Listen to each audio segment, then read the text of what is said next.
Hi, I'm Jon Lieber, and this is U.S. Politics in a little over 60 seconds. Today's question, $10,000 in student loan forgiveness. What's the point? President Biden is going to announce up to $10,000 in student loan forgiveness for people making up to $125,000 a year.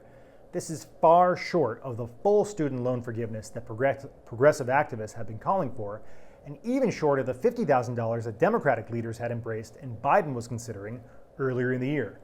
Still, the forgiveness is estimated to provide at least some relief for the vast majority of the 40 million Americans with student loans and will entirely wipe out the obligations of up to 15 million Americans.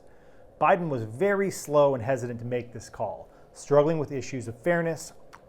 Millions of Americans who have paid off their loans or benefited from their parents' savings, sometimes at great personal cost, will receive nothing from this plan, and it is estimated to cost the federal government over $300 billion, wiping out entirely the savings from the recently passed Inflation Reduction Act. It could also be challenged legally, as there has been no explicit congressional authorization to forgive the debt, and it is Congress, not the executive branch, who controls spending. Politically, there is risk of some backlash, as Republicans see the chance to point out that taxpayers are subsidizing the borrowing of college-educated Americans, who tend to have higher lifetime incomes and better job opportunities. But for progressive activists and young voters, these concerns do not resonate, given that they think education should be a right that is fully funded by the government.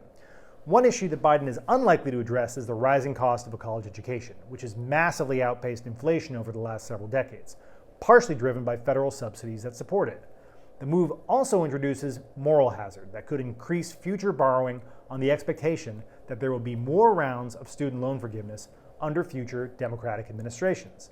Politically, this is likely to be very popular with young voters who will disproportionately benefit from the forgiveness and get a mixed reaction from other Americans who are largely divided on the issue of student loan relief. Unfortunately for Democrats, young voters are some of the least reliable voters, and Democrats are hoping that this issue activates their base in November, even if the forgiveness falls far short of what progressive activists were hoping for. Thanks for watching. This has been U.S. Politics in a little over 60 seconds.